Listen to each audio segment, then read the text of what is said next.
In this week's heart-pounding chapter of Bleach, the Quincy leader is battling against Aizen and his mind-melting illusions, and Ichigo Kurosaki finally steps up to the plate, acting like a badass hero and delivering some massive damage to the would-be Quincy King. I've been ragging on Bleach a little bit lately, but I have to admit that this chapter was pretty freaking badass. I absolutely loved all of the action scenes in this chapter, and let me just give a big spoiler warning. If you have not read this week's chapter of Bleach, make sure to go read that right now before you watch the rest of this review, because there were some nice twists and turns in this week's chapter, and all of them involved the character of Aizen. That's right, who would have thought that Aizen would have ended up being this important in the final battle of the series? In fact, this was a chapter that after I read it about 4 different times, I realized that Ichigo and Renji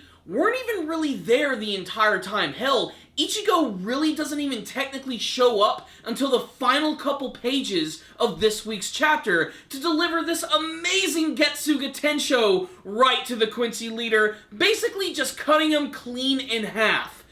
Damn, that was metal! So what's going on in this week's chapter of Bleach? Well, everybody's fighting against the Quincy leader who is proceeding to destroy everything in his wake. It actually opens up with Renji, who is using his Bankai form to attack the Quincy leader, but he ends up getting destroyed in one attack, having his arm cut off.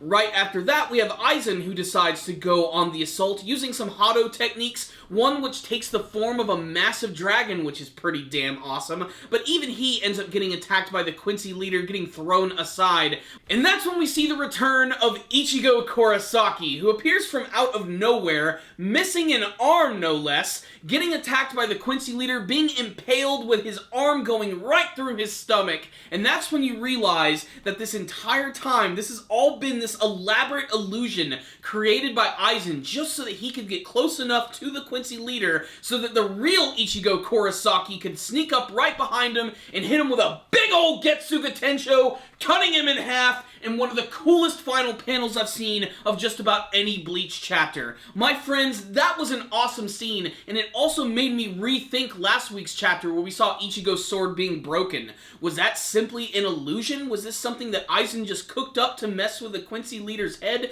and giving Ichigo the ultimate opportunity to get up and fuck his shit up?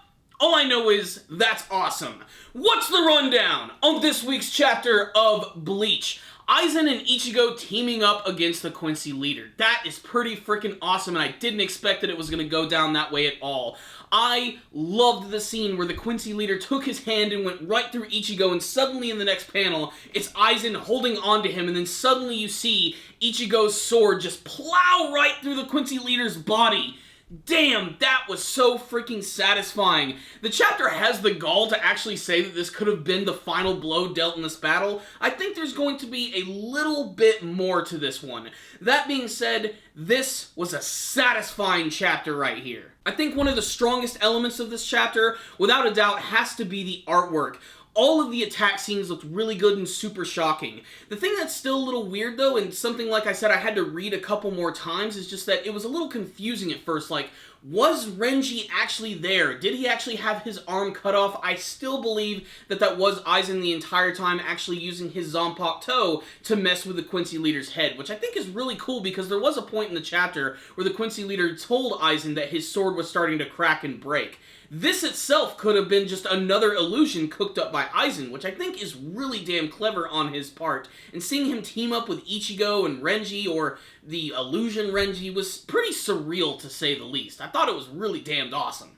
I also have to say it's pretty jarring to see Aizen with so much damage being done to him. It really does show how powerful the Quincy leader is at this point. Just the fact that his overall aura and strength is destroying everything in the general area. When he starts to power up, you see all of that black energy just floating up into the air with the eyeballs all over it. It looks really damn awesome, and again, just makes me really want to see the anime version of this arc.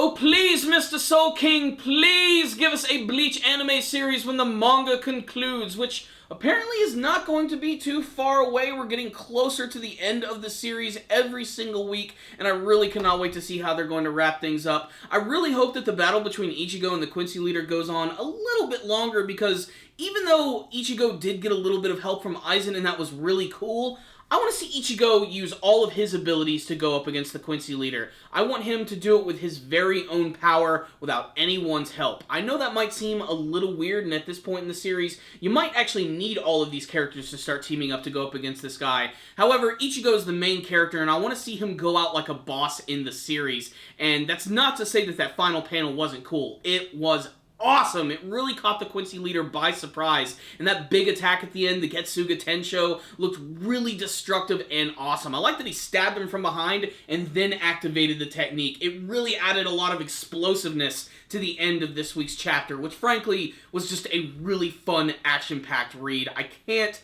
say enough good things about it. This is a step in the right direction, and it's getting me really pumped up for the finale of Bleach. So as a score for this week's chapter, I'm going to give it a 5 out of 5. I absolutely loved this one. I read it like 5 times in a row, and I loved every single scene. All of the action looked great. The artwork in particular looked really fantastic, and I loved all of the twists and turns with Aizen and Ichigo showing up at the very end. So Bleach fans, check out this week's chapter. It's freaking badass, but let's face it, if you're a Bleach fan, you've already read this week's chapter, and if you did, I would love to hear your thoughts about it, and you can tell me in the comments section below. What did you think of all of the illusions in this week's chapter? Do you have any theories as to how all of this went down? What do you want to see in the final battle with the Quincy leader? Do you think that Ichigo actually defeated him right here? And what do you want to see from the conclusion of the Bleach manga series? You guys are kick-ass. Thank you for watching this review. I really appreciate it. Thank you again for watching, and as always, stay dandy, baby.